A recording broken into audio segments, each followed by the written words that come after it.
In another life, we're together. You have blurry pictures of me on your phone, documenting unconfined happiness as ice cream drips from waffle cone. In that life, we find each other younger. We start dating as we finish high school. We end up at the same college and convince each other that we're super cool. We're not, of course. But neither of us cares. We spend more time in truths than entertaining ridiculous stares. We grow up together, two kids forced to be brave. Little Miss Independent is never a damsel to save. But there, we don't know absence, the heart fondness that grows. There we are, two secrets that nobody else ever really knows. Maybe not a bad thing, but I never meet my best friend. So many opportunities I let go of and watch end. And there, I don't mind it. I'm happy with you still. But I never learn of the dreams that in this life I will. There I am an extension, a part of your growth. There we are together, but not individuals, us both. In another life we're together. We get married by 25. But I never really learn what it means to be alive. There I don't write. This version of me is gone. But I am still content just sitting on our front lawn. But I never leave our town. I stay there an entire life. I never cry myself to sleep, but I'm only ever just your wife. In another life, we're together. Children, we have 3. And they asked to know the story of the person I never got to be. For my new book, A Magnificently Ordinary Romance, available in bookstores and online now. I met this boy who holds anxiety in his hands, who bites his nails to forget about it because he thinks nobody understands. He thinks nobody notices him. But I notice the room is colder when he's not there. He thinks nobody would miss him. But I can think of at least one person who might care. Because I met this boy who is more loved than he knows, who thinks everybody leaves but the thought of him never goes, who when he plays piano gets in his own little world, as if musical love notes are the only way he can truly be heard. He says he usually doesn't play for people, so I saved the 3-minute video he sends like a prize. I'm the first place winner with tears streaming from my eyes. I met this boy who thinks his beauty is skin deep. How could he believe that when his heart I safely want to keep? Who doesn't know parties are created just so that he can be invited? That when he walks into the room, all the lamps are instantly lighted. What do you do when you meet a boy like that? Do you just let him go? Let him become a stranger? Maybe he's better off being somebody else's to know. Because I met this boy who holds a silent plea in his eyes for somebody to see him despite an emotionally numb disguise. It's what he's grown up knowing as he smiles and he talks. Forces himself to be perfect, the way he waves, the way he walks. The way people see him doesn't hold grace for his past, so he pretends to be sunshine to escape the shadow that he's cast.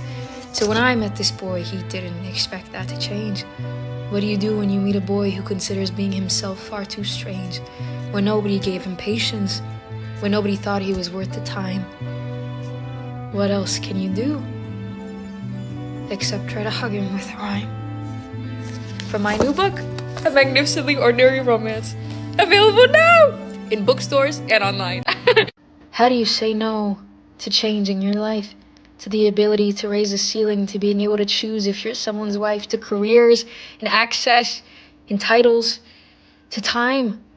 How many poems go unappreciated just because their translation doesn't rhyme? It's a one-way ticket with absolutely no looking back. As soon as I get on that plane, my life is on an entirely different track. Some colleges become diplomas, doctorates someday. As soon as we take off, my kids will be raised in an entirely different way. I bought a one-way ticket with money I had saved, with the sacrifices that made it so this path for me had been paved. And as I walked upon it, the road narrowed to a slit. I'm on a single file line where we move forward bit by bit, and I look back briefly. So fast, I almost get stuck. The only reason I made it this far must be from some sheer dumb luck.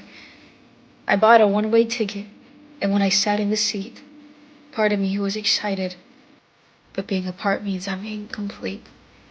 For my nobody can tell that I'm magnificently ordinary. I scratch at the rip in my jeans. I'm hoping if I scratch hard enough, I'll forget what this stupid feeling means. I can't breathe. I feel it like a heaviness in my chest. I'm sitting in the car, desperately wishing my brain would rest. Somebody tries to talk to me, but I stopped paying attention seconds ago, and this cute little part of me is my least favorite for people to suddenly know. They never stay long after this. I'm abandoned like a broken doll, something someone once admired, someone for who they would never actually fall. I'm always in a car when it happens.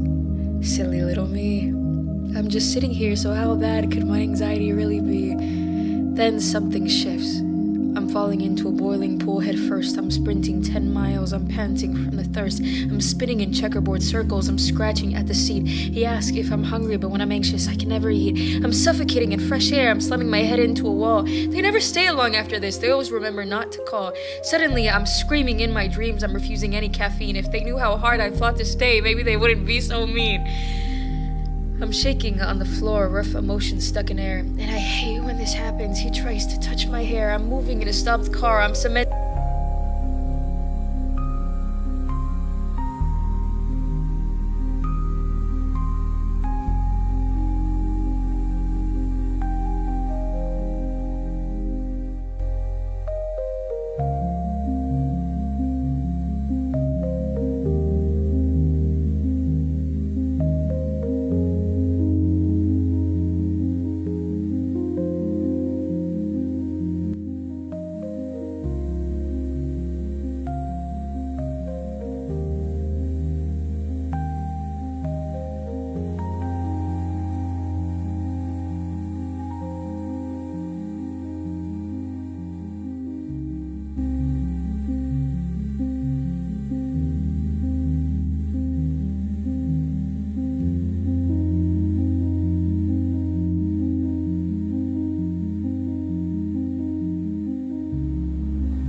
How can I be peace for you?